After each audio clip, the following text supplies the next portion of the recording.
Magandang araw, mga kastorya. Alam ko, marami sa atin ang nahuhumaling sa mga misteryong hindi agad nasasagot, at ngayong gabi, sisilipin natin ang isa sa pinakamalaking tanong ng modernong panahon. Ang Area 51 ba ay isang alien base? O sadyang sobrang lihim lang na militar? So, ano nga ba talaga ang Area 51? Officially, military testing site lang daw ito, bahagi ng Nevada Test and Training Range ng US Air Force. Dito raw tinetest ang mga bago at classified na aircraft gaya ng U-2 spy plane at A-12 Oxcart noong Cold War. Pero dahil sa sobrang higpit ng seguridad at halos di mo pwedeng lapitan dito na nagsimula ang mga conspiracy theories.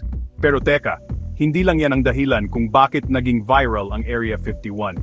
Simula pa noong 1950s, may mga ulat na ng kakaibang liwanag sa kalangitan, misteryosong aircraft, at UFO sightings mula sa mga test pilots at mga lokal. Madalas, sinasabi nilang may mga lumilipad na bagay na hindi mo agad may paliwanag, walang tunog, kakaiba ang galaw. At noong 1989, biglang sumabog ang kwento ni Bob Lazar.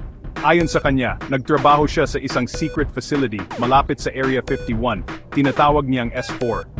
Sabi niya, may alien spacecraft daw dun at pinag-aaralan ng gobyerno ang anti-gravity technology mula mismo sa mga alien beings. Siyempre, dahil dito, mas lalong lumakas ang paniniwala ng publiko may itinatago nga ba ang gobyerno. Maraming video testimonya at leaked documents ang naglabasa na umano'y ebidensya.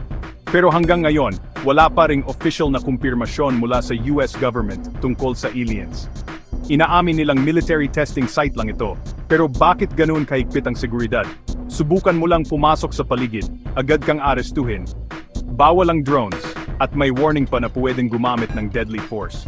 Kung wala namang alien, bakit ganoon ka-stricto? Sa huli, nananatiling lihim ang Area 51.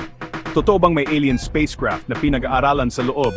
O ginagamit lang ito ng militar para pagtakpan ang mas advanced na teknolohiya? Ikaw, Kastorya, naniniwala ka bang may alien base sa Area 51?